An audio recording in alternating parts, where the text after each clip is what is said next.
Let us move forward. Next example is when you price for the market segment your brand targets. Now, as a brand manager, you do not have to think that all your customers are belonging to the same market segment. No matter which product category you are selling, you can think of different market segment within the large target group that you are serving. It is not very difficult if you do a proper analysis and take a sharper look at your target group. Here I will give you one simple example of airline industry.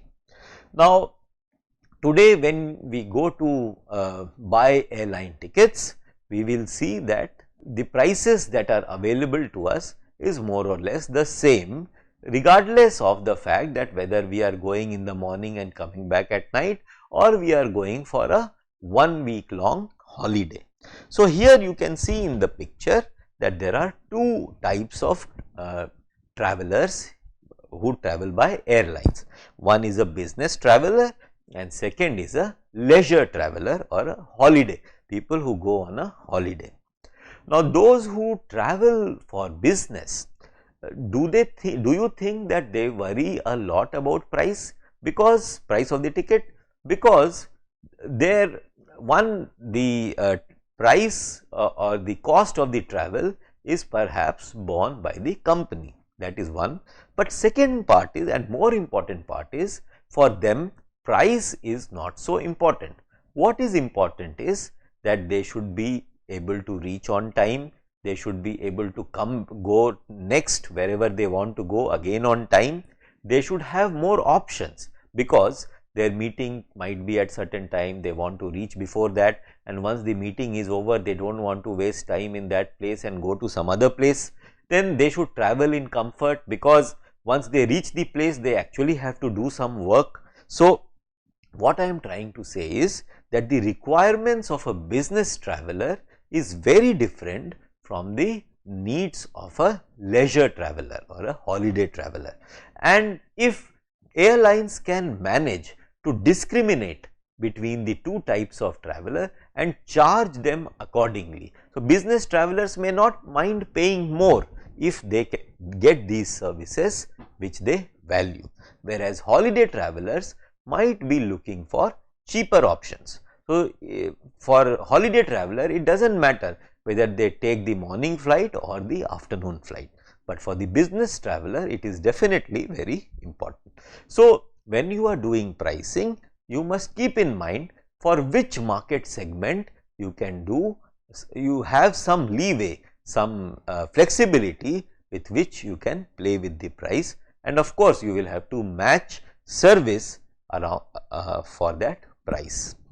Next principle when it comes to pricing is this, and that is continuous investment in brand equity for upward price leverage.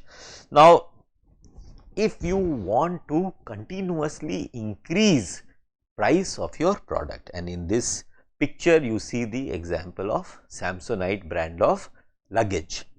Now, all of us know that Samsonite is not a less expensive, it is not a cheap option of luggage, it is a reasonably expensive brand of luggage.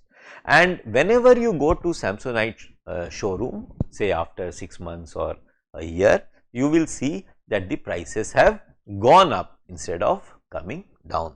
So, what is Samsonite doing? It is continuously increasing its prices.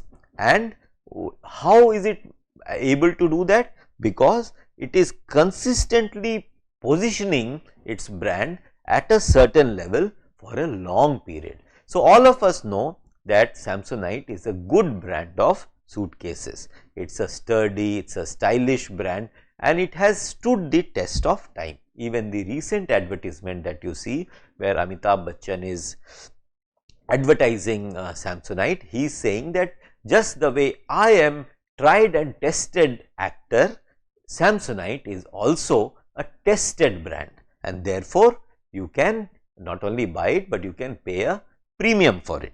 So, the principle this principle says that you must continuously invest in brand equity so that you can keep increasing the price of your product. Second thing you must do is you must reinforce familiar brand associations. What does it mean? It means that in this case Samsonite, what is the familiar brand association? It is an expensive brand, it is a good quality brand, it provides good quality suitcases, luggage solutions and so on, and it is quite smooth, it is stylish. So, these are familiar brand associations, and here I am not going into the details of verbal, visual, emotional and sensory, which exists for all brands. And if you are a brand manager and you want to know what brand associations to reinforce, you must get into those. But right now we are looking at the primary brand association. So, you keep reinforcing primary brand associations through campaigns and so on and so forth. You may also use secondary brand association to reinforce the primary brand association. So, you keep doing that, and that will help you in continuously making that upward price leverage. And finally, the same thing, that you must continue to deliver on the brand promise.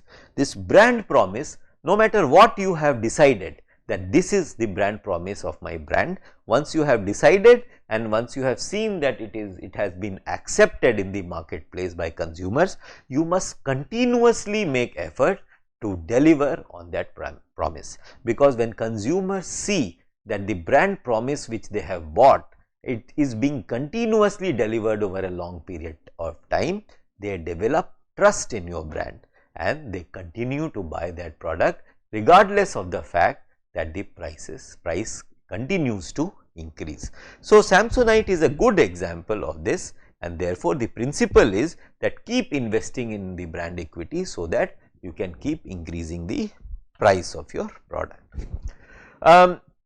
Next one, this is a reality that we cannot run away from, and that reality is that brands do not stand on their own.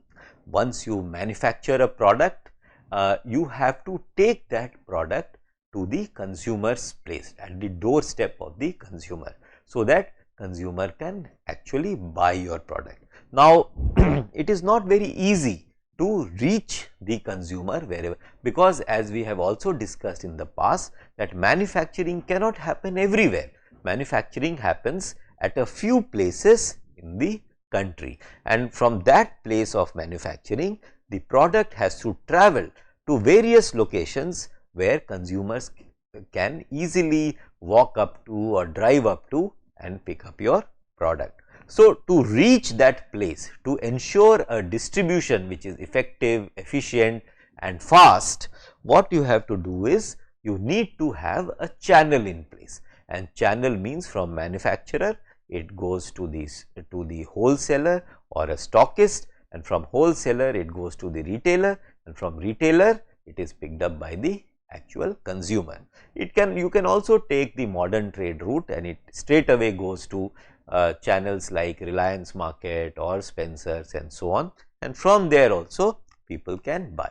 And then of course, now you have the e-marketplace like Amazon and Flipkart, where people can buy and the product gets delivered to their doorstep.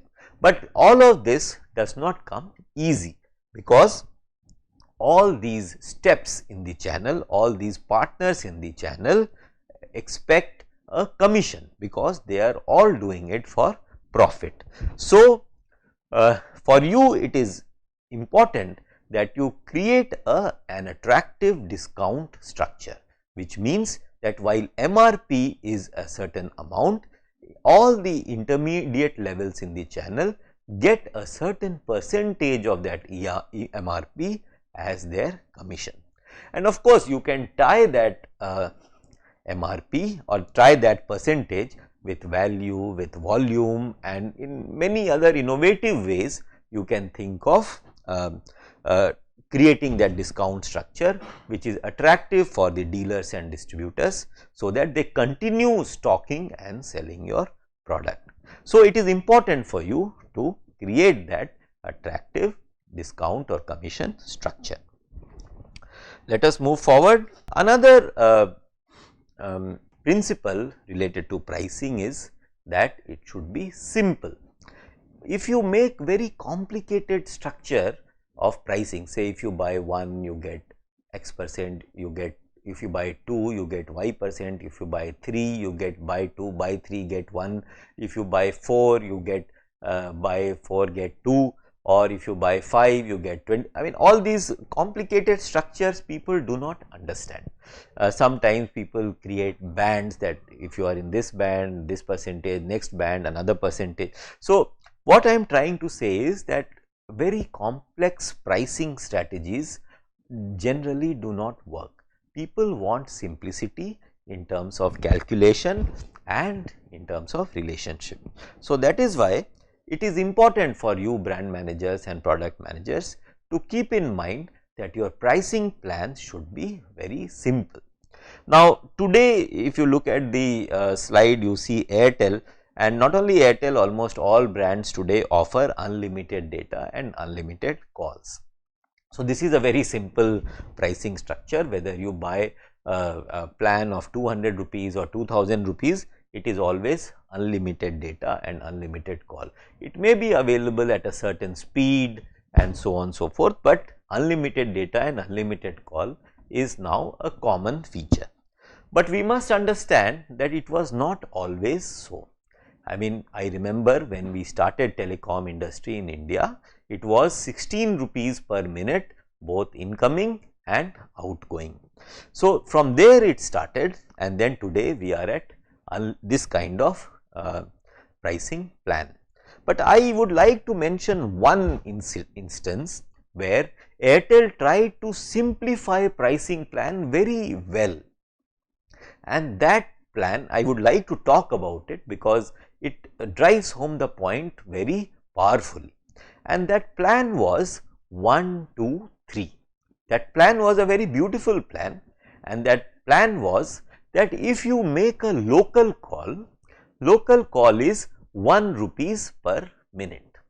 If you make a call in the same circle, which means suppose you are in the circle of Uttar Pradesh and you are in Kanpur. So if you make a local call in Kanpur, your charge will be 1 rupees per minute. But if you make a call within Uttar Pradesh, which is one circle, it will cost you 2 rupees per minute.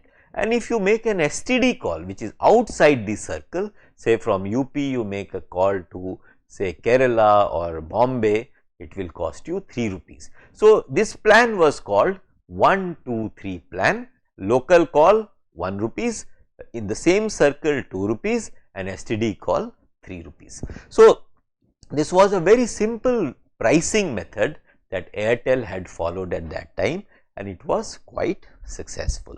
So what I am trying to say is that as a pricing strategy, you must follow a simple strategy rather than a complicated strategy. Another point I would like to mention, and this is where the shipping happens, and shipping and pricing are connected. So suppose in one crate you can have 24 bottles. Now for neatness sake, you may say that the price of per bottle per 100 bottles is this much, per 50 bottle is this much, per 100 per 10 bottle is this much. So this number looks very neat and elegant, but when you actually do the shipping, in one case you have 24 bottles. Now you don't have an option of pricing where you are pricing at 24 bottle, you are pricing at 10, 20, 50, 100. So in my view, and this is also a principle that says that do not bother too much about this neatness, that you will price only as per 10, 20, 50, 100, 1000 bottles. You can go which makes the packaging easier, and pricing and packaging, that combination works better. So if one crate, if you are able to put 24 bottles, you should have a pricing plan which says that if you buy one crate, you get so much discount. So this kind of pricing will also help in improving your offtake or improving your sales. So one is simplicity, and second is tying the pricing plan with the distribution plan. Last point in terms of cognitive truths related to pricing is track price performance. Now, unfortunately, what happens is in organizations we operate at many price levels, but we do not really track at this price what has been our revenue, another price what when we have changed the price, has the revenue gone up or come down, and then how at various level the product is performing, how price itself is performing in the marketplace. There are also industries where you have to do bidding. So, a large B2B industry, sometimes B2C also you have to do bidding. So, at different levels of bidding, what has been historically your performance? You can also look at the performance of bids of the competitors. So, unfortunately, the tracking of pricing does not happen sufficiently in companies. We track everything else, but we do not track this. So, as brand managers, you must think about creating a mechanism that tracks the price performance. And when you are tracking price performance, it involves other aspects too, like sales forecasting at different price level. So, at different price level, you have done a forecast that at X forecast is this, at Y price forecast is this, and then after some time you see which one has performed better. So, that is something that you must consciously work towards, because automatically it may not happen in most organizations. Third point, track slippages on pricing through discounts and extra offers. Now, what happens here is that because your products are being sold at many different locations, many times it is sold through relationships and through people who are familiar to each other, and through maybe bulk deals. So, often what happens is at the local level people use their authority and give extra discount and so on and so forth. So, because of that often the price performance slips, and you are not sure whether it has happened when the revenues are less, is it because extra discount or the reason is something else. So, you must try and track these slippages which happens in the marketplace through extra discounts, etc. And then it is always good to graphically portray your own price against the price of your competitors and see the trend, because if you see the trend, you will be able to analyze and get some insight which can work as an input for your further pricing strategies. So, these are 8 cognitive principles that you may apply when you are using price as the lever to one, improve your business, and second, either maintain your brand positioning or change the brand positioning of your product. One more point I will speak, and then we will close this lecture. We have began with cognitive approach. So, all the 8 principles that I have spoken about, they are all very rational, they are all cognitive. You have to think about them, you have to structure them, analyze them, and then rationally arrive at a position which you will follow, which you will adopt. But there is also an effective approach. An effective approach is that where your emotions are being played with, or it is being attacked. Now, for example, you see in this picture that kiwi or tomatoes are available at 99 cents. Most of us in India would also be familiar with the pricing strategy of Bata. Now, you will most of us would know that if you enter Bata, you will see the pricing of these shoes and slippers is always around 95, it is 295 or 345, it is always slightly below the next important number. So, it is not 300, it is 295, it is not 350, it is 345. This is something that all of us are familiar with, particularly when it comes to Bata brand. What are they trying to do? They are trying to tell that it is not there but a little less. It is not 500, it is 450 or 490. So, this makes you a little comfortable saying that it is not so high, it is actually slightly little. It works on your emotion and it encourages you to make that purchase. The second example I would like to give is that of an automobile which was launched in India in 2017. This automobile was Jeep Compass. Now, Jeep Compass, you would know, is an international brand. It is an internationally renowned brand, and when Jeep Compass came to India, when it was announced that soon Jeep Compass will be launched here, everyone was very curious and excited, because a brand like this was it is a truly international brand, because anywhere in the world you go, you would be able to buy a Jeep Compass. So, everybody was curious that let us see at what price point Jeep would offer the car, and everybody was thinking that it would be quite expensive and it will be around 20 lakhs where it will be priced. But when the actual launch happened, we saw that the Jeep Compass in 2017 was launched at 14.95 lakhs. Now, that took everyone by surprise, because it was not 20, it was not even 15, it was slightly below 15, 14.95. And I must share with you that I was very excited by this option, and I also went to the showroom and checked that is it really possible to buy a Jeep Compass car at 15 lakhs, just about 15 lakhs, and I saw it was true. The on-road the price, the showroom price without the taxes etc. was actually 15 lakhs or slightly below 15 lakhs. And then of course, I thought that, oh, this is a very great idea and let me try and see whether I can buy it. And then I realized that there are three models that they have created, and those models are those models were at the lower end. It was called Jeep Option, and it was available at about 14.95 lakhs, and the higher model, the highest model was about 22 lakhs, 23 lakhs at that time.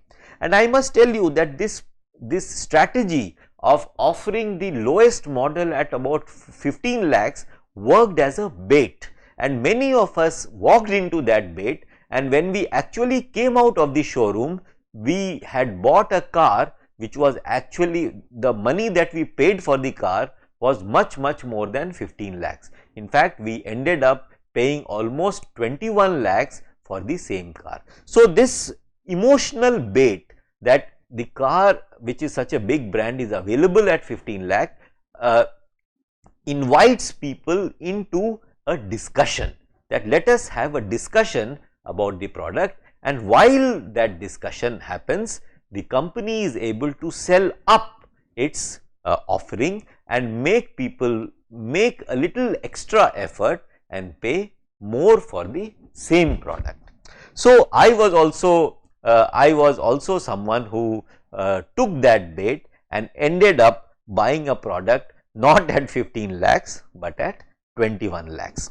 So, this way we have come to the end of this lecture on that explores the relationship between pricing and brand positioning. You can see that brand positioning of Jeep brand was so high that even though the product is available at 15 lakhs and consumer is going to buy it at 15 lakhs, but is persuaded to pay at least 5 to 6 lakhs more, just because the positioning and pricing equation has been figured out very well by the customer. So, this is where we end, and I would like all of you to think about this relationship between pricing and brand positioning as you go about doing your studies in the field of brand management, in the field of marketing, and in the field of business studies. Thank you very much.